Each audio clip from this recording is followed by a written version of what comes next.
Monster Hunter is a franchise that's been around for decades. The first game launched all the way back in 2004, but for years it was a fairly niche series. Fans of the game absolutely loved it, but it never really reached mainstream appeal. That all changed in 2018 when Monster Hunter World launched on the PlayStation 4 and Xbox One and brought the series into the eyes of a more mainstream audience. Now, in 2025, the newest Monster Hunter game, Monster Hunter Wilds, has taken the gaming world by storm, selling an absurd 8 million copies in the first 3 days of release. So I decided to see what all the hype is about. And what's the best way to do that? Earn the Platinum Trophy, obviously.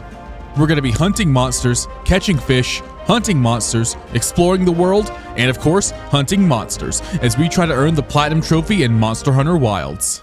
Wilds kicks off immediately with some Blair Witch shaky cam footage of a giant monster going absolutely sicko mode. Turns out we were looking through the eyes of this kid as him and a group of people are running away from the monster. The monster then lunges directly at the kid. So he's donezo, right?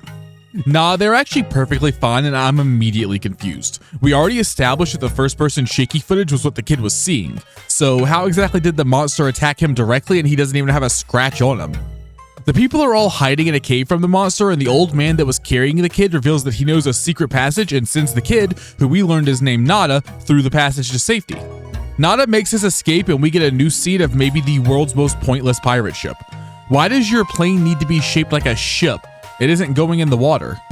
Anyway, these guys are part of what's called the Hunters Guild, which is a government organization designed to study the ecosystems of the world and try to keep them in balance through any means necessary, which usually means hunting problematic monsters. They're exploring an uninhabited area called the Forbidden Lands when they spot someone in the desert. They land and find out the person they spotted was an unconscious Nada. Before we can go any further, I have to first make my character though, and having looked at all the weapons before playing, I decided the one I liked the most was probably the bowguns, mostly because I'm too stupid to properly understand the combos for most of the melee weapons. So, since I'll be doing a lot of shooting, I decided to model my character after everyone's favorite marksman, Caitlyn from Arcane. With my character made, oh my god, that was a sick as hell transition from the character creator to the cutscene. The pirate ship is now going through sand, which still isn't what a ship does, but is better than flying, I guess. We get a flashback that shows that the Hunters Guild questioned Nada after they rescued him and has authorized a mission into the Forbidden Lands to investigate the monster that attacked Nada's people, as well as try and rescue them if they're still alive. Our character is one of the lead hunters involved in this investigation. We also meet our team. Alma, our handler who was in charge of helping us investigate everything, Gemma, our blacksmith, and Nada, our pointless child that we have to babysit. Suddenly, the group spots a bunch of monsters chasing after this weird bird thing that's carrying a kid. Thankfully, there's another weird bird thing nearby that we leap onto and give chase. After rescuing the kid, she tells us that her brother, Yasai, is still in danger and that the birds, called Sacred, can lead us to him. We ride the Sacred over and find Yasai being attacked by a monster, a Chotacabra. Time for our first fight of the game. Okay, first fight, baby, let's go. Nice try, brother, nice try. The game told me to evade. The game gave me the cheats. Wait, is his weakness his asshole? All right, I guess technically mine is too. Palico, I'm gonna need you to keep him distracted. I gotta fire some bullets up his booty. Palico, you're doing a terrible job. You're jeopardizing this entire operation, Palico. Bro, I'm breaking all his legs, dude. Bro, I'm breaking no legs. I'm breaking all his legs. This poor guy. Bro, that means skedaddle out of here. Bro, I don't think I need support. I think the monster needs to call for support. Oh, I'm on him. I'm on him. Oh, it's a trophy. The bigger they are. What's that, for mounting him, I'm guessing? I can't really check right now, but... Oh, he's dead. I can check. Successfully mounted a monster for the first time. Hell yeah. With the Chotacabra defeated, we head to Alma and Yasai to let them know it's safe, and Yasai expresses his gratitude. Thank the winds. The winds? Brother, thank me. We then bring Yasai back to our camp where his sister is. Here we meet Olivia, another one of the lead hunters of the expedition. We ask Yasai if he knows about the Keepers, not his people, and he says he's never heard of them, but the elder of his village might. When our conversation ends, we've officially beaten the first mission and unlocked the trophy Windward Lands for doing so. Yasai and his sister agree to take us to their village. Once there, one of the leaders of the village displays their hospitality by telling us to go screw ourselves, saying we can't enter the village and also taking the Sacred back from us. We start walking back to camp, slay a couple of bugs, and spot a big old bear rampaging near the village. Have fun with that one, asshole. Bet you wish you had a hunter at your village now, huh? Back at the camp, we spotted SOS Flare and investigate. Arriving at the scene, we find a giant chicken attacking our supply delivery cats. The cats refuse to let the chicken get any of their supplies, sprinting away with a bunch of meat as Alma asks the question I have every time I see people post Gemma fan art on Reddit. Why don't they just put the meat down? Since we enjoy having food to eat, we decide to help the cats, and Yasai suddenly shows up and lends us some sacred to ride. We chase down the giant chicken and prepare for a fight. Let's rattle 'em, boys! Yeah, Mr. Chicken, you may have fire, but have you considered that I have big gun? Okay, big gun doesn't win this round. You got me, chicken. You got me. Yo, he's looking weak. Rattle him, boys. Rattle him. Excuse you, lady. I'm trying to rattle him here. Why are you just slowly sauntering across my screen? Give me a little boop. And a second little boop. A fire in the hole.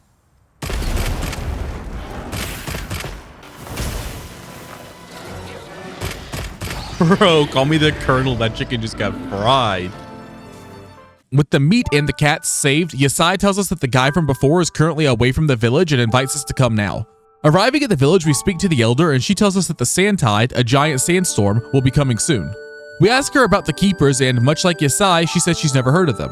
Yasai invites us to dinner before we leave and serves us beans and bread. Really? Do I look British to you, my guy? Why don't you just spit in my face?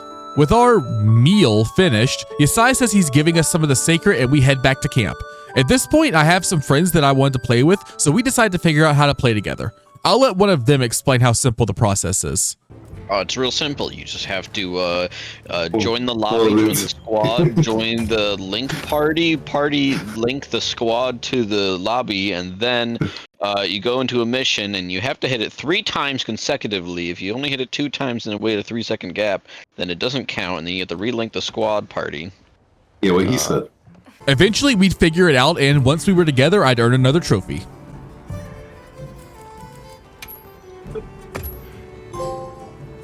Oh, hey, you earned me a trophy because I followed you. Thanks for the trophy, man. And while we were waiting for everyone to be ready, I started just looking at random people's profiles. After looking at 30 of them, I'd unlock the Gossip Hunter trophy. Back in the story, the squad, the endgame one, not me and my friends, head past the desert into the nearby Scarlet Forest, where some of the members of the Hunters Guild have set up a new base camp. Arriving at the camp, we talk to Olivia, as well as her team's handler, Eric. We tell them about the giant bear, a monster called Doshagama, that we saw near the village. The group decides to investigate the Doshagama and head out. Oh boy, I sure do love slowly walking in an on-rails experience. What a great time. Eventually, we reach a campsite and set up a pop-up camp to use as a small base of operations and are ready to head off again. Making my way through the forest, slowly walking, can't explore, I'm on rails now. During our investigation, Eric finds something. It's a monster, a Temnoceran. Smell. This is a very distinct paralytic poison. My brother in Christ, why would you tell someone to smell a paralytic poison? Are you okay in the head? Like who sees a little flower thing and goes like, this is a paralytic poison. You want a whiff? Like what's wrong with you? Eric then runs off ahead, picking up even more of the little flower things because what else do you do when you find a paralytic poison randomly sitting around? The group realizes that Eric's gone missing and try to find him. Once they do find him, you'll never guess what's happened. Oh, he's been afflicted with a paralytic poison. What are the odds? Chance in a million, really. We also find the monster that's been leaving these little poisonous parts around, a giant spider named Lala Barina. Olivia runs in and rescues Eric as we prepare to fight the spider. Okay, how do I invite you to this? Oh, it's live. It's live. We're going in. But this guy's a freak. Yo, me too. Get me in there. You know, humans are called persistence hunters. Paralyzed at all times. Now you know how Christopher Reeves lived.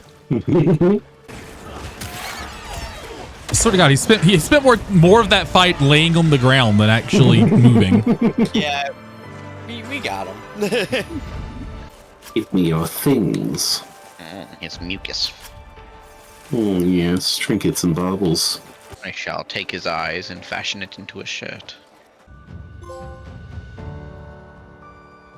Yo, I got a trophy. Hell yeah. Look, things happen. Hey, there you Got go. things.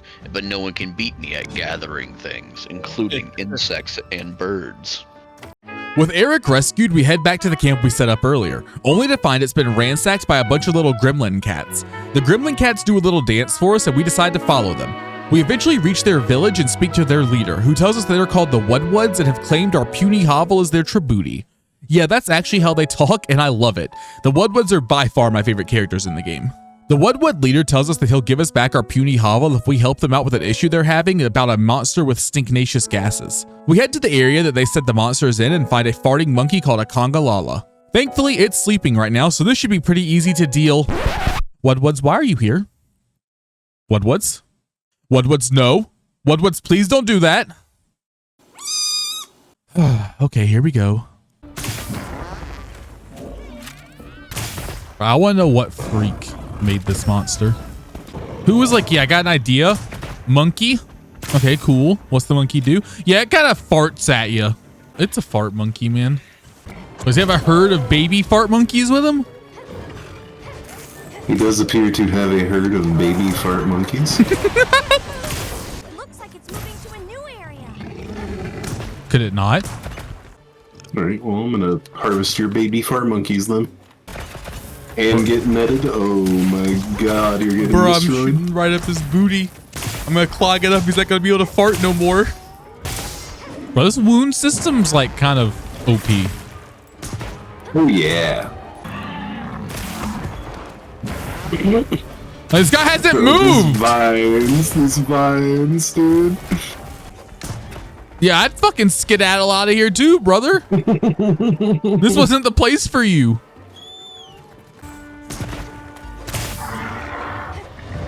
Bye-bye. Bro, he's dead. He's dead. Leave him alone. He's dead. No, he made me stinky. I don't like him. With the Congalala defeated, the Wudwuds return our puny hovel to us and enter into a partnership in an interesting way. Here's too many lopsided transactions between us. Here's too many lopsided transactions between us. It's crazy. Say, Doshakama belt.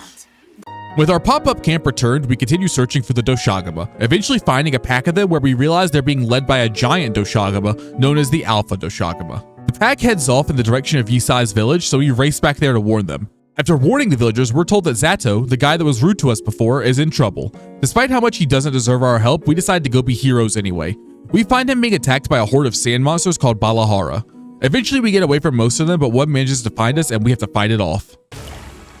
Something about Balhara? I am, yeah. Is that the next main quest? It is, yeah. What is this man doing? Get down from there, brother. Oh! I got him down from there.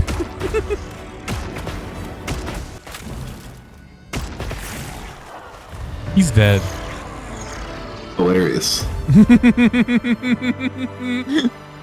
Hey, it's me.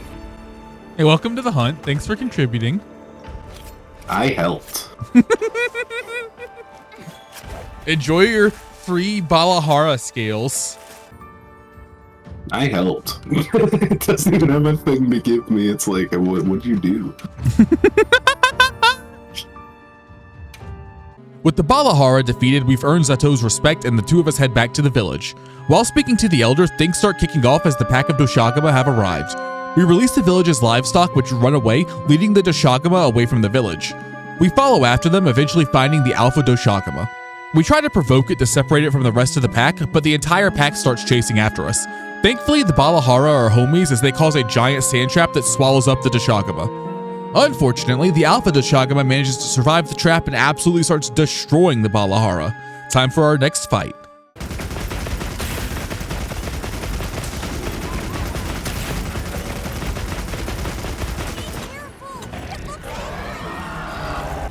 You know, I am willing to bet it is angry. I just shot it in the face with a machine gun for a full magazine. I'm willing to bet it's not happy right now, Palico. Yeah, you're right.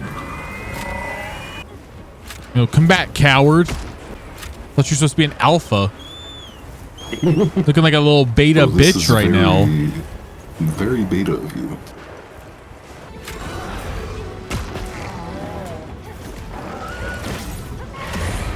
Oh, I'm in a showdown, brother. Oh, I won the showdown. Bro, why is he always running? Cowardice. Bye-bye. Bye-bye, Alpha Man.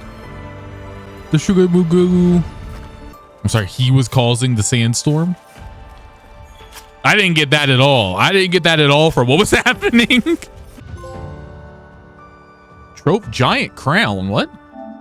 Obtain your first silver crown or higher in the hunting log. Interesting. That was a big boy. That was a big boy. And to briefly explain what that means, monsters can be different sizes, with crowns being awarded for monsters that are exceptionally small or exceptionally large. That Alpha de Shagama serves as kind of an introduction to crowns for the game, as this one's apparently always a large crown. We'll go more into crown hunting later in the video though. Back in the village, the villagers give us their thanks and offer to give us more secret for other members of the guild like Olivia and Eric. We say goodbye to the villagers and head back to the base camp in the forest. There we find Werner, the blacksmith of Olivia's unit. Werner tells us that Olivia and Eric have gone off to explore something in the forest, and we head out to find them. While searching, we see an SOS flare get fired off. When we get there, we find Olivia fighting off a giant river monster called Uthduna. We give Eric one of the secret to get to safety and team up with Olivia to fight off Uthduna. Bro, this man's huge, dude. In his fins, get me out. I don't want to be in his fins. Bro, I want to land one of these counterattacks. I'm so bad at it. There we go. There we go. I'm a genius at it, actually. I'm the greatest to ever do it, actually. Remember in the cutscene when this guy was like diving underwater and doing like jumping attacks out of the water?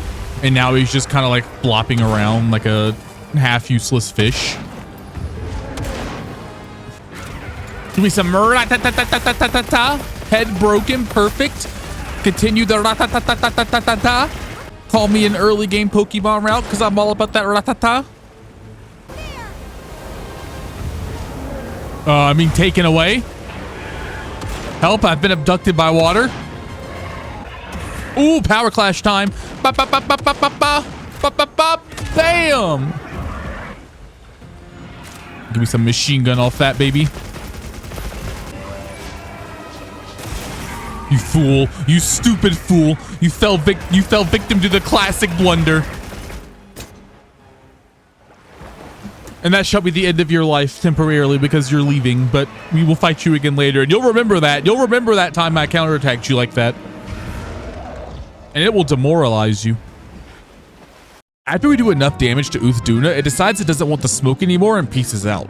We head back to Eric and Alma before we hear a massive scream come from where Uthduna was. Returning back up, we see Uthduna being attacked by the same monster that attacked Nada's people, the White Wraith. Olivia rushes ahead to try to 1v1 it? Really? That's your plan, homie? You're gonna 1v1 it? That thing wiped out an entire village and you're gonna 1v1 it? Really? Luckily for Olivia, the White Wraith flies off, having already killed Uthduna. Heading back to the base camp, the group debriefs and we unlock the Shadow in the Downpour trophy for finishing the mission. The group decide to visit the Woodwoods again and see if they know anything about either of the monsters. The Woodwoods don't know much about the White Wraith, but they do know about Uthduna, telling us that he is the Lord of the Forest, aka the apex predator of this region. While there, Zato, Olivia, and Eric show up. Zato tells us that some of his people are going to Azuz, a village in the Oilwell Basin, and invites us to go as well for something called the Fire Spring Festival. Time for more slowly walking through the forest. I have so much fun walking through the forest. I really, really love slowly walking through the forest. Yeah. Eventually, we reach Azuz and meet Ida and Dogard, leaders of two of the tribes in Azuz. We learn that the Fire Spring Festival is soon approaching, during which time the residents of the village ignite a giant forge referred to as the Everforge. While we're talking, we see two people running off. Zato takes us to speak to Yabran, a third tribe leader. We ask him about the Keepers since, you know, he's pretty old, he might know some stuff. Sadly, he doesn't. He tells us that the girl we saw running off was part of his tribe and asks us to go check on her. We head down the direction they went, eventually finding a giant pool of oil, which we decide to wade through for some reason. We find one of the barrels they were carrying, but not either of them. Suddenly, the oil starts bubbling up and a monster, Rampapolo, emerges out of it. You know the drill at this point, right? Or what is with this game and monsters that attack with gas? I can't tell if I like light bowgun or heavy bowgun better. I like the blocking on the heavy bowgun a lot. But it does feel nice to be able to like move this well while I'm firing. Uh-oh. Uh-oh. Okay, we good. We good. It's moving to a new area. Ooh, big hit. That was like 140 damage or something. Nice try, brother. I don't know who you think you're getting with that. It's not me. Maybe 5 minutes ago you get me with that attack, but not now. I've learned, I've adapted, I've evolved. I know all your tricks. I'm hitting you for like 250 damage with that attack. This way to the shock trap. But this man keeps yapping about shock traps. Where have you set up a shock trap right now? He's dead. It doesn't matter. This cat needs to shut up about the shock traps. Where is it? Where's the shock trap, brother? Where have you set one up? Is that it? Is that the shock trap? That can't be the shock trap. With the fight won, the girl, Maki, emerges from hiding and says that the boy she was with hurt himself trying to run away and hide, but that he's okay. They thank us and collect the oil they came here to get before we all head back to Azu's. Back in the village, the Fire Spring Festival is about to start. The villagers prepare to light up the Everforge and... well, that's awkward. It's okay, Everforge. It happens to all of us sometimes. While everyone's trying to figure out what's going on, someone from Zato's village comes racing in and says Zato must return home because the sand tide is about to once again hit the village, which Zato finds shocking because it normally never comes back this quickly. That's when Nada realizes something. When the White Wraith attacked Uthduna in the forest, it was on a day of torrential rain. Since the sand tide has happened again, Nada theorizes that the White Wraith is at the desert now. The group decides that this is possible and head back to investigate, going to the center of the storm. Once there, the group do find the White Wraith, this time in a fight with another dragon-like monster, the apex predator of the desert region, Raydal. Nada then has a little moment where he decides he's gonna throw a rock at the monsters. Yeah, that's a smart idea, kid. Go ahead and try that one. That'll definitely work. We calm Nada down as the White Wraith finally wins its fight against Raydal. Unlike Uthduna though, Raydal is simply built different and after being struck by a bolt of lightning is right back up and good to go. Unfortunately for us, the only target for it in the area now is, well, us. The rest of the group makes their escape as we prepare to fight Raydal. Bro, this guy's, he seems like a bit of an upgrade in terms of threat level compared to what we just fought. Oh, you beat the goo monster? That's cool. Fight the giant electric dragon now.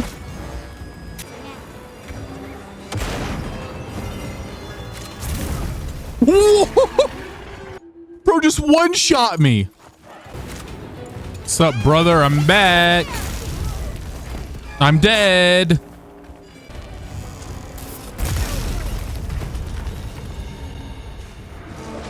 Bruh. Oh, good. Well, last time I moved to a new area, I instantly died 3 times. So that's probably a good sign for me. Okay, big wound destroyed. That's good. We're doing a lot better this time. This seems bad. This entire arena looks electrified. This seems not ideal. Oh, brother. Oh, no. Oh, I dodged it somehow. Oh. I mean, this guy's starting to look a little bit pasta. Oh, no. Oh, okay. That was close. Yeah, he is looking weak. He's looking a little bit pasta. Stick a fork in him. Hit him where it hurts. I don't know what that is, and I can't really check it right now. I'm assuming it's something to do with wounds, though. Editor Igni editing this in the future. Put a note as to what that is. Hi, Editor Igni here. Yeah, that trophy is for landing 50 attacks on enemy wounds using focus mode, which for a bowgun just means the big grenade launcher attack. Wound destroyed, baby. Let's go. Dodge that. Easy. First try. Ignore the other one. That didn't happen. That never happened, that previous attempt. That was someone else. That was my little cousin playing for me. With Raydout defeated and the White Wraith gone, the Sandtide ends and the group heads back to Azuz. They go exploring and find a giant underground tunnel made of Wilk, a mysterious substance that exists only in the Forbidden Lands. Nada says that he came through here and believes it's the path back to his village. The group heads through the tunnel but finds it blocked by ice. Unable to progress further, they try to make their way back to the surface. Along the way, they find another spider monster, a Nursilla, which is rolling a Wudwud into a cocoon. In order to save the Wudwud, we decide to fight the Nursilla. Bro, what's with this game and spiders? I fought like 8 monsters and 2 of them are spiders. Oh, I'm poisoned again. I don't have antidotes still. Oh, he's a little, okay, whenever he does that move, he shoots a little tentacle. Ah! Ah! Ah! Yeah, hit the cat. Hit the cat, not me. Let me heal. Oh, hello. I don't want to be down here. Can I go back up? Ah, there's baby spiders. Oh, I'm gooed up. I'm gooed. I'm poisoned and gooed. I've broken his mantle. Screw your fireplace. I don't know where he is. I don't know where he is. He's in the sky. Oh, he's on the ceiling. Oh yeah, mount the spider. And bada bing, bada boom, baby. You did it.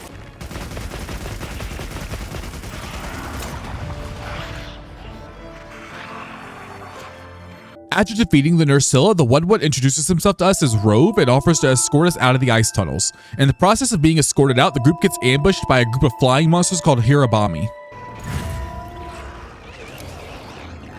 Oh, do I have to hunt 3 of them?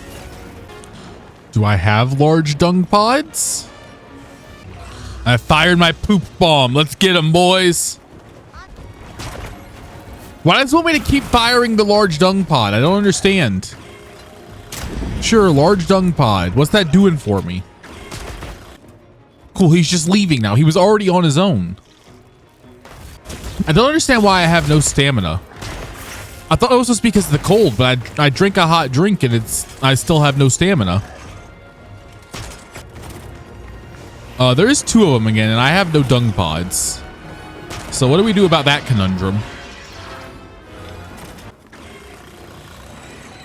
Or what do I do here? I don't have any more dung pods. Is this dung? Oh, it's dung. Let's go.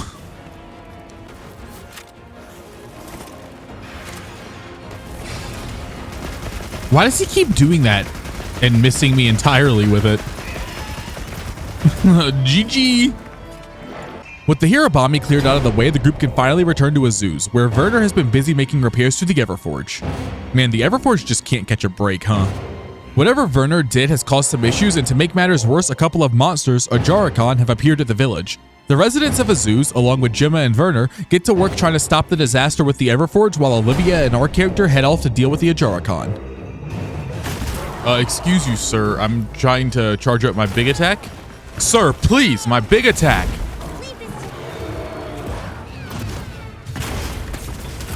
I'm never gonna get to land the big attack, am I? Let's go, baby. Big attack. That wasn't really worth it.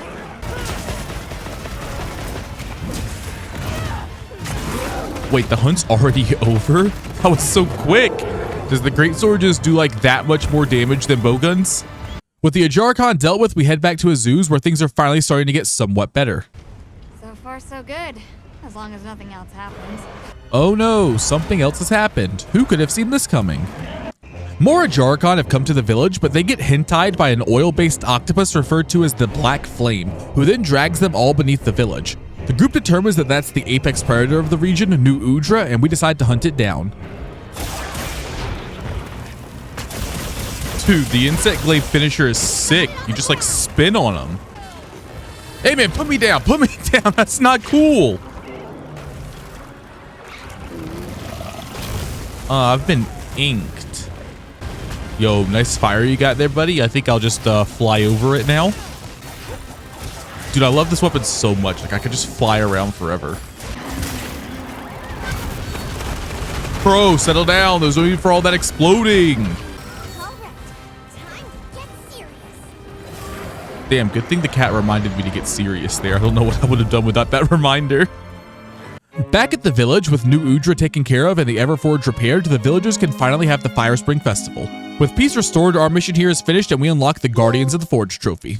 Before continuing the story, I decided to do a few random hunts, during which time I'd unlock the trophy Hunter Assassin for landing a sneak attack on a monster.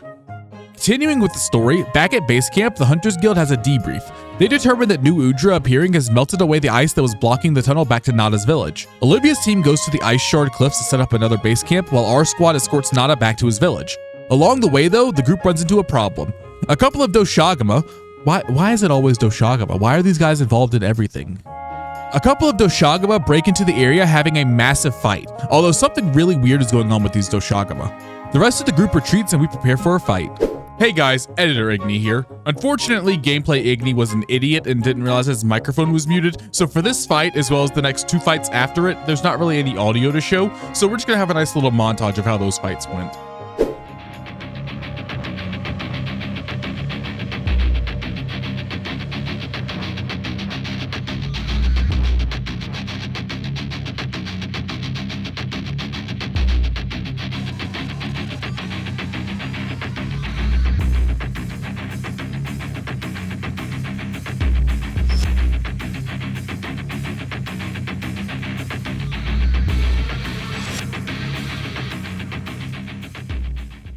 With the Doshagama defeated, Alma investigates it. She determines that it doesn't have reproductive organs, because that's obviously the first thing that you would check in this scenario, and that its stomach and esophagus are atrophied.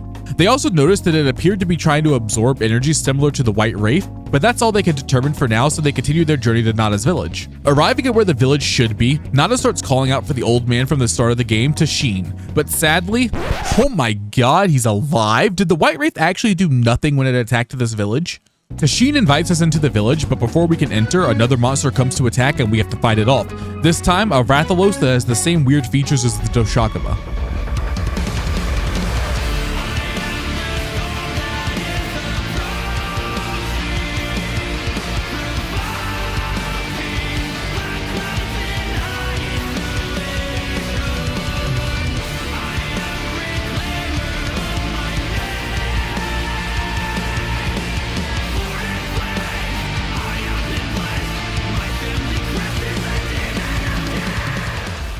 With the Rathalos defeated, Tashin introduces himself to us, saying that he was friends with Nada's father, who died and left Nada under Tashin's care. With the area now clear, we head into the village. He explains that he survived the attack but was left unconscious for many days. When he woke up, he looked for Nada but was unable to find him, so he and the other survivors returned to the village. He also decides to tell Nada about their people's history. The Keepers are descendants of an ancient civilization that used the power of Wilk to control the weather, or as they call it, wyvern milk. Yeah, I hate that. I'm not gonna call it that. I'm gonna keep calling it Wilk. Beneath where the Keepers live, there's something called the Dragon Torch, which is the source of Wilk.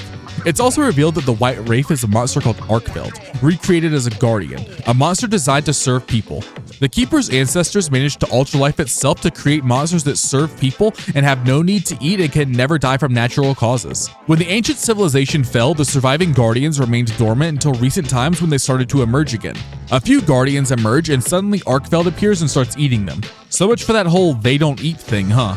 Since Arkfeld being here obviously isn't good, we have to fight it off.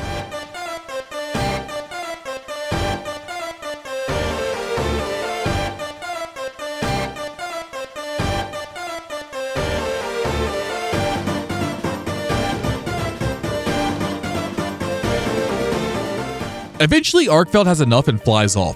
We return back to the others and Tashin tells us that we should go speak to the Allharken, a woman who acts as a sort of advisor to the Keepers and amasses a wealth of knowledge about history. So we head back to base camp and fill in Olivia's squad about everything that's happened. They tell us that they found Rove in the area and we head to where he is. We ask Rove if he knows how to reach Suja, the village where the Allharken is, and he tells us that he does, but the path is patrolled by a Goliath, making it very risky.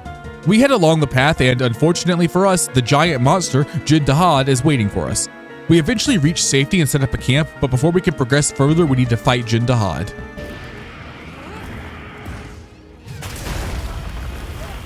be honest, I thought that was him staggering, not attacking. Oh, it was. He just kills me while staggering. Interesting.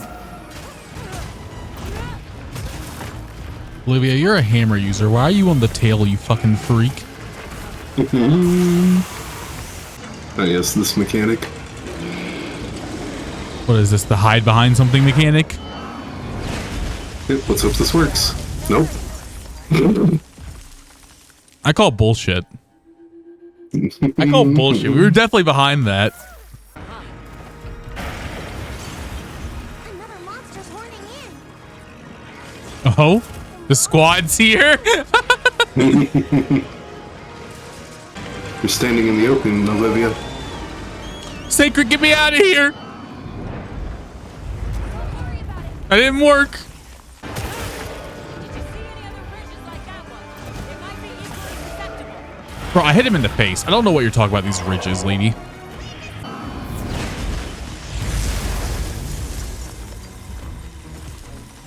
I fail to see how that was better covered than what we had the first time. Yeah, I know. Oh, there we go.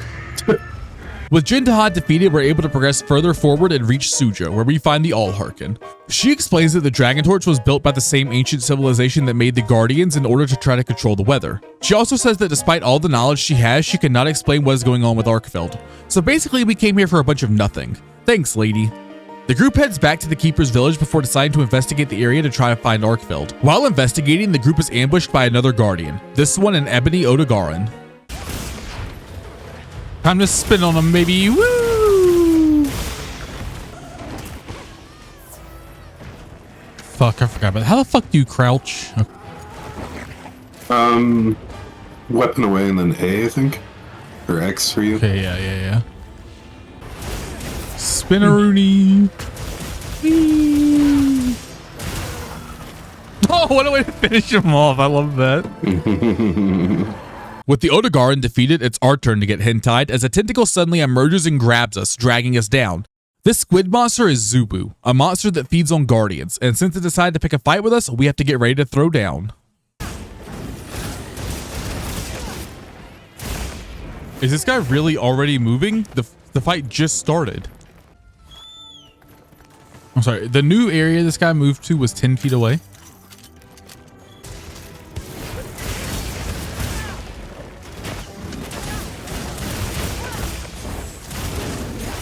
Brother, there's no shot he's moving again. It's been like 30 seconds. Ooh, rocks. Rocks? Where'd you get rocks?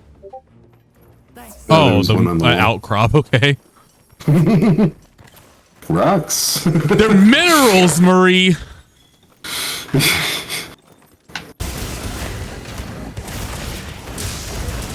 That's wild. There's no way. That fight was nothing. We spent more time chasing him than fighting him. With the threats eliminated, we head further down, eventually finding Arkfeld, who has continued eating.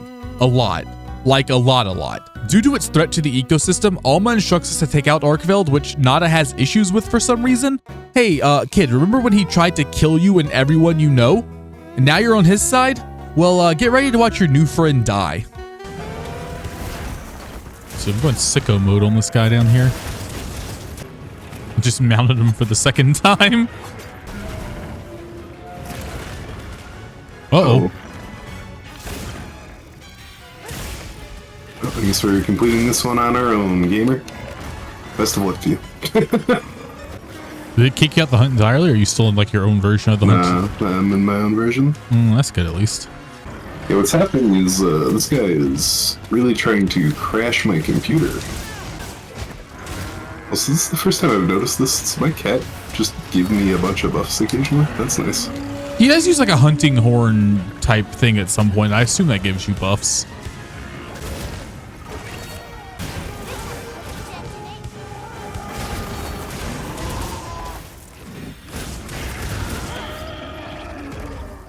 With Arkfeld defeated, the group decide to investigate the Dragon Torch.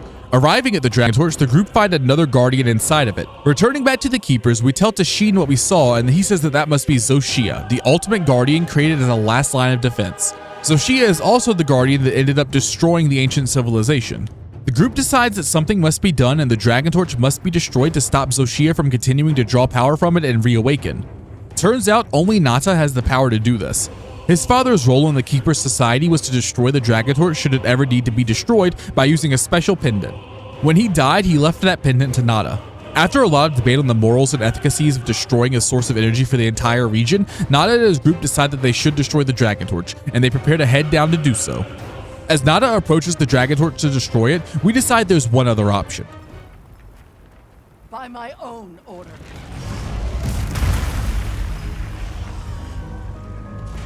I will slay Zoshia. Well, damn, if it's that simple, why'd we have to have that whole debate session earlier? Seems like we could have cut that short by going, nah, don't worry, I'm built different. I'll just go down there and kill the giant monster that destroyed an entire civilization. Trust.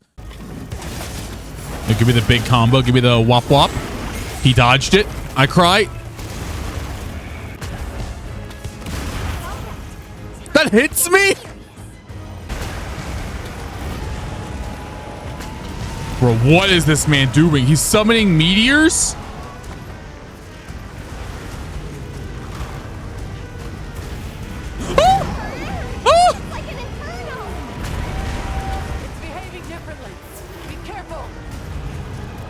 How was I supposed to dodge that? Boop the snoot, get the extract. We're going in. I regret going in. I regret going in.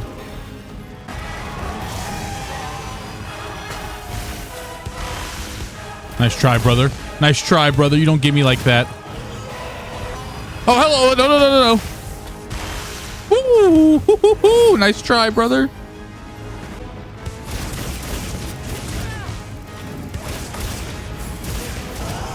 There we go, baby. Other than that one move, I have no idea how to dodge. That was a not bad fight at all. With Zoshia defeated, we return back to Sutra Village and meet up with everyone for our happy ending. The credits roll and we get a scene after some time where Alma and the hunter have something to show Nata, leading him up a mountain to eventually find a broken egg and further looks very similar to Arkfeld's. This means that before it was killed, Arkfeld managed to have a child. So do Arkfelds reproduce asexually? How did it have a kid if it's the only Arkfeld? I don't know, man. I'm not a monster biologist. Just give me my trophy for beating the mission. At this point, we're done with the low rank story, but there's still many more trophies to go, as well as more story in general. See, Monster Hunter does this funny thing where the main story takes place in what's called low rank, which is essentially easy mode. After beating that, you unlock high rank, which is the normal difficulty of the game. At this point, there's more story, but it's a lot more sparse, and instead of being given one mission after the next, it's given more slowly as you level up your hunter rank by completing hunts. So at this point, we will still be doing the story as quickly as possible, but there may be other things happening between the story missions. Our first assignment in high rank is to investigate the forest to see if there's any changes. After exploring for a bit, we find a new monster, Yian Kutku, which we're tasked with not killing, but capturing. And honestly, even for a high rank monster, this guy's really easy. Like, he was easier than most low rank monster fights, so just skip ahead to me capturing him.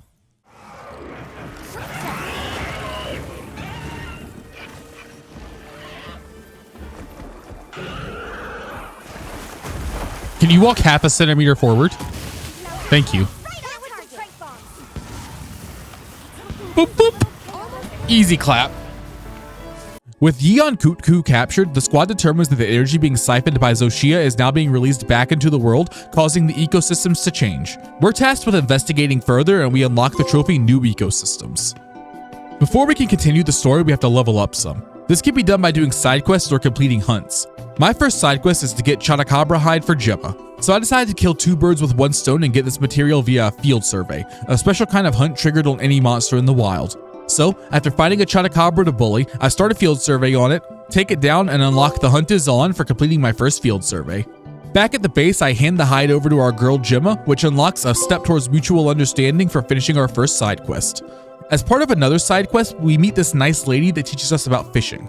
After landing our first fish, we unlock the trophy Angling for a Bite. With all of that done, we finally have access to our next mission, which is a pretty simple one. Nursilla has invaded an area near Sudra Village and we're tasked with clearing it out. Upon arriving, we find out that this monster is frenzied. Frenzy is a virus in the Monster Hunter world that causes monsters infected by it to become more aggressive but also slowly die. From a gameplay perspective, this means the fight is basically the exact same as the other Nucilla fight, but just with it dealing and taking more damage. After taking out the spider, we report back to Fabius, the leader of the Hunters Guild, who is experienced dealing with this virus. He says we must act fast to make sure the virus doesn't spread any further and that he will prepare a response to the virus while we investigate further. Back at camp, Olivia tells us that she's received reports of a Lala Barina in the area. The group heads out to investigate, and here we find another special kind of monster, tempered monsters. Much like frenzied monsters, tempered monsters are just stronger versions of their normal selves, in this case dealing more damage and having more health. Yeah, a lot of what happens after the low rank story ends is just going around refighting the same monsters, so in the interest of this video not being 10 hours long, we're just not going to show fights that aren't new to high rank. But while Lala Barina may not be new, this is a 2-monster hunt, and the other monster absolutely is new. Say hello to Guardian Fulgur Anjanath. Bro, what a way to introduce Anjanath. Hey, by the way, hunt him at the same time as Labarina, whatever its name is. Good luck, brother. Oh my god! What is that?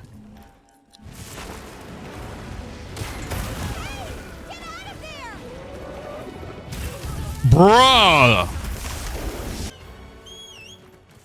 I've died twice, have barely hurt the Anjanath, and there's an entire other monster to hunt. Yeah, mess each other up. Make my life easier. I'm gonna just watch this. I'm gonna watch this happen. Yo, the Anjanath's getting messed up, dude. Oh, that was too close, brother. That was more than close. That one got me. That guy captured Labarina, the random guy in my game. That's good. Didn't have to fight that one at all.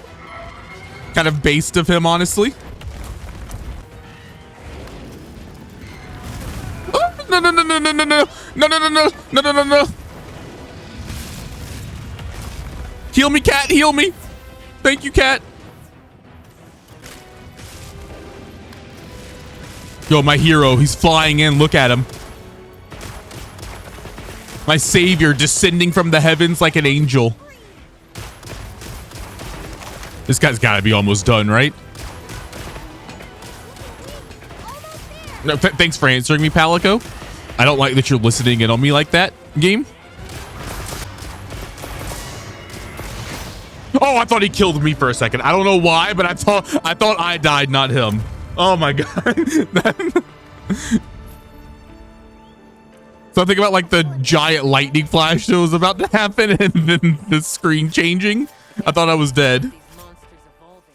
With the Anjanath and Labarina defeated, we complete the mission and unlock the trophy A Bitter Environment.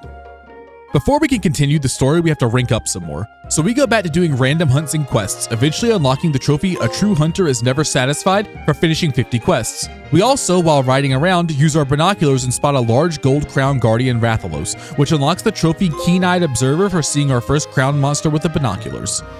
For our next story mission, a man in a zoo tells us that he was underground and noticed it becoming unnaturally cold. That's pretty weird, so we go to investigate and find that the dragon torch is frozen over. What monster do we know that can control ice like that? Oh, Jindahad. Returning back to where we fought Jindahad previously, we find out that it is in fact back. This fight plays out exactly the same as the previous fight, except instead of Jindahad running away, we actually finish it off this time. With Jindahad defeated, the dragon torch unfreezes and the energy of the region can flow again. Unfortunately, this isn't the only area that's been experiencing strange weather, as every region of the world has reports of it. Upon investigating, we end up having to refight each of the apex monsters.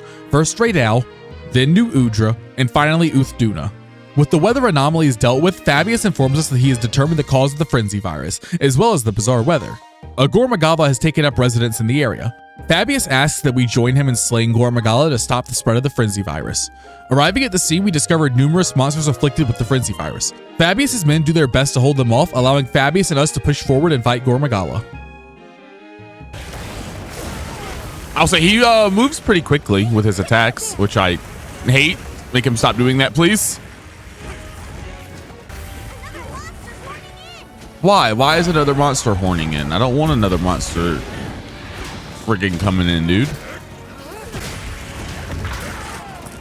While infected with frenzy, you will take more damage. That's good.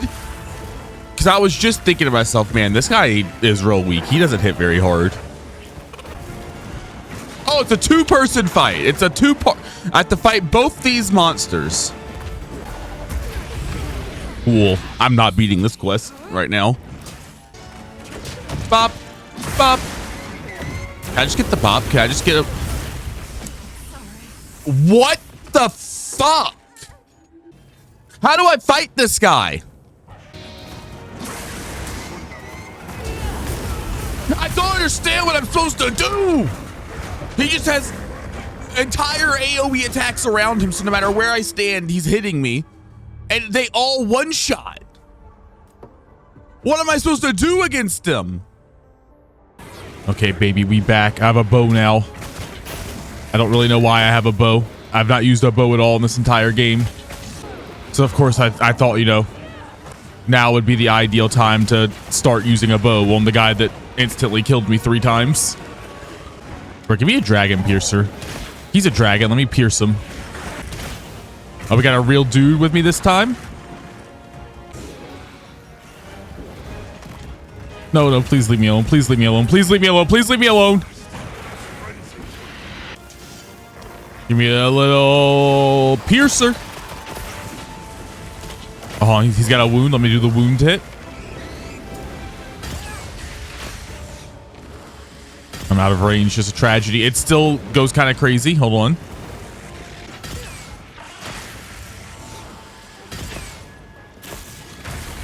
Was that 404 damage on that wounded pop plus the dragon piercer damage? That's crazy. Bo is insane.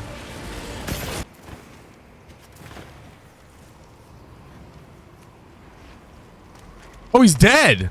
The quest isn't over. I didn't realize I didn't realize he was dead. I thought he like fell asleep or something.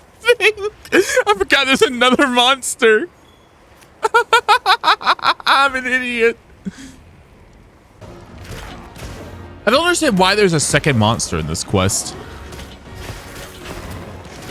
Like, Gore has been by far the hardest monster in the game so far. And they just said like, hey, by the way, when we introduce Gore, there's just another monster there for some reason. What a random just second. Like, that feels so much less badass to me. Because, like, rather than the quest ending of defeating hard-ass Gore, it's just like, yeah, we went and killed this monkey. Quest ends on just killing some monkey nearby. With Gore Magala defeated, we unlock the trophy Beyond the Black Wings.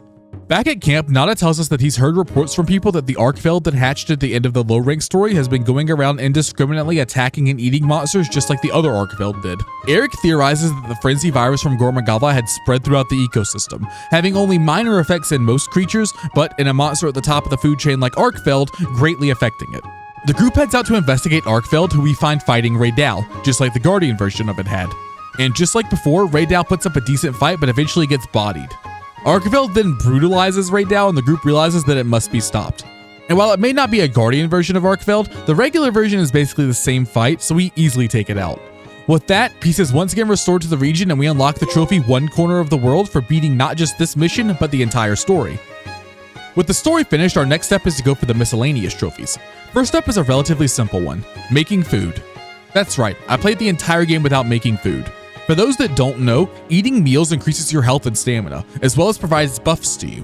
Why did I never do this before? I don't know, honestly. I just thought it would be funny, I guess. After finally eating a meal, we unlock the Was It a Meal to Remember trophy. Next up are a few customization trophies. In our tent, we can customize our Sacred. After giving it a new look and a sick new name, we save our changes and unlock the Ride or Die Companion trophy. Next, I decide to quickly edit the appearance of my pop-up camps, which unlocks the Glamper trophy. Speaking of pop-up camps, there's a trophy for making 10 of them. So after spending a little bit of time running around the map establishing pop-up camps and repeatedly getting sent flying because I made the mistake of standing in the construction zone, we unlock the Camp Master trophy. Previously, we unlocked a trophy for doing a specific kind of hunt called field surveys. There's a second kind of hunt that's very similar to field surveys called investigations. It essentially functions the same as a field survey, except instead of doing the hunt right away, you can save it to do later. After doing one of these with some friends, we unlock the Let the Investigation Begin trophy. Next up, I decide to tackle the rare Endemic Life trophies. Endemic Life are the smaller monsters that run around the world, not really bothering us for the most part and just kind of existing. Among these, there are a few very rare ones that have trophies tied to capturing them. First up is the Curio Shell Crab, a crab with a shell that looks like coins. After capturing it, we unlock the trophy A Prize Held High. Next up is the Sandstar, a glowing blue mouse that runs around the desert at night. Upon capturing that one, we get the I Caught a Shooting Star trophy. And the last rare endemic life is a fishing one, specifically a squid called the Goliath squid. After fishing up this oversized cephalopod, we earn the Monster Squid Hunter trophy. But that's not where our fishing journey ends. Oh, I wish it was, but it's not. The next trophy I decided to go for requires us to catch 30 whoppers, which are just large fish that require a minigame to reel in instead of catching automatically. And this would be a completely miserable experience. It took me about 4.5 hours of fishing to catch all these fish, and I was slowly losing my mind. God, I fucking hate fishing minigames. God, I fucking hate them. Stop adding them. Stop adding minigames for fishing into video games. Just stop. Every developer, stop doing it. I'm so tired of every RPG game. I gotta have a fishing minigame. Gotta swing your fucking joystick left and right. Uh-oh, did the fish just RNG go into a fucking tree? Well, get fucked, idiot. God, I'm so tired of it, dude. I gotta catch 30 of those. I gotta catch 30 of those stupid motherfuckers. Who enjoys it? Who are they making these for? Who are the people out there that are like, yeah, man, I freaking love fishing minigames. Oh, I really want to stop hunting monsters in Monster Hunter to go and freaking catch a fish, dude. 5 hours later. Gotta catch a honker, a grouper, or a tuna. Gotta catch a honker, a haddock, or a cod. Gotta catch a honker, albacore. Oh, that's the trophy. A fish Ionado. I hate it here. Thank God my suffering is over. That was like, what time is it? That was like 4 hours of fishing. I've been fishing for at least 4 hours. It was 5 hours. I checked the times on the recordings later. 5 hours of misery. With my fishing nightmare finally over, most of what I have left is related to crown hunting and different types of hunts. Normally in a Monster Hunter game, crown hunting takes hundreds of hours, but with Wilds, they made a lot of changes that make it more manageable. First off, they added the binoculars that immediately tell you if the monster is a crown or not, as opposed to previous games where you had to stand next to the monster and just give your best guess. Additionally, if you find a crown monster, you can save it as an investigation and share it with friends. This allows multiple people to help each other with their crown progress. With both of those things, crown hunting is a lot faster, but it does still take a little while. Instead of taking a couple hundred hours, it now takes a couple dozen hours. We already have one large crown from the Alpha Doshagama in the story, but eventually we find a small crown Rathian and earn the miniature crown trophy. While looking for crowns, we also kill our 100th monster and unlock the Monster Slayer trophy. Before continuing on, I decided to craft some better gear, which unlocks a few trophies for us. First, we craft 5 pieces of Rarity 7 or better armor, which unlocks the Impregnable Defense trophy. And upon doing the same thing with weapons, we unlock the Power is Everything trophy. And finally, we make a Rarity 8 Arshan weapon, which is a special type of weapon crafted from parts dropped by Temper monsters, and unlock the A Legacy Restored trophy. While playing around, we finish our 30th side quest for simply capturing a bug for some guy, which unlocks the East to West A Hunter Never Rests trophy. Back on the crown hunting grind, we take down a giant gold crown New Udra for our 10th giant gold crown, which unlocks the Giant Crown Collector trophy. We also take down a small Zubu for our 10th miniature gold crown, unlocking the Miniature Crown Collector trophy. Upon finding a crown Rathalos, we take it down, and since I apparently never fought the normal version before, only the Guardian version, we unlock the Monster PhD trophy for fighting every monster in the game at least once. Continuing our streak of miscellaneous trophies, we capture an Arkfeld, which unlocks the Capture Pro trophy for capturing 50 monsters. We also unlock the Hunters United Forever trophy for completing 100 quests in multiplayer, followed shortly by the Someone Worth Following trophy for completing 100 quests with our Palico. While you're playing, rare items will periodically spawn in the map. There's 10 of these in the game, and after collecting our 10th one, we unlock the Explorer of the Eastlands trophy. Back on the crown hunting grind, we take down a small gold Ajarikon, which pushes us over the 1 million Zenny in our possession mark, unlocking the Bourgeois Hunter trophy. Finally, nearing the end of our crown hunts, we take down a small Guardian Doshagama, which unlocks the Miniature Crown Master trophy for collecting every small gold crown in the game. And shortly after that, we take down a giant gold crown Guardian Fulgur Anjanath. Man, that's a mouthful. Which is our final giant gold crown needed, unlocking the Giant Crown Master trophy. At this point, we have only a handful of trophies left. 3 of these can easily be worked on at the same time. Seasoned Hunter for reaching Hunter rank 100, Established Hunter for taking down 50 tempered monsters, and Top of the Food Chain for taking down 50 Apex monsters. My favorite of the Apex monsters to fight is easily Raydal, so to work on these trophies, I decided to repeatedly hunt tempered Raydal. And it was during this time that I'd have some of the most fun I had with the game by far. See, I loved the heavy bowgun, but it felt very clunky to use, so I dropped it partially through the campaign in favor of light bowguns and occasionally melee weapons. But while I was messing around, I found a really fun and stupid way to play heavy bowgun. You can actually fire your bowgun off the back of your sacred. This lets me remove some of the clunkiness of the heavy bowgun. I spent most of my time at this point riding around on my sacred with a spread heavy bowgun, just blasting away at the monsters like a shotgun. It was honestly incredibly fun, and I wish I'd realized this strategy sooner. Is it the best way to play heavy bowgun? Almost certainly not. Is it even a good way to play heavy bowgun? Probably no. But it was really fun, and that's all that matters. Anyway, we'd eventually hit 50 tempered monster hunts done, unlocking Established Hunter, followed by hitting Hunter rank 100 and unlocking Seasoned Hunter. And finally, we defeat our 50th Apex monster and unlock the Top of the Food Chain trophy. At this point, I feel like I've earned a nice little treat, so I've saved a special trophy for last. It's meat grilling time, brother. This still looks good. I messed that up. I don't understand the minigame.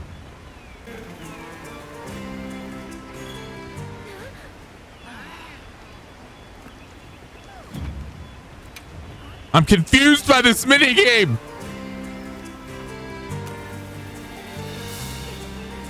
Is that it? Oh, we're cutting it. I realized there was a cutting minigame too. Trophy. Mmm, so tasty. Give me my platinum. Give me my platinum. Platinum Eastern Wings. Oh, that's not what that says. Eastward Wings. Let's go. Hell yeah, that's a very fun game. I loved that. I kind of want to go back and do Worlds and Rise now. I don't know if I will or not, but I kind of want to.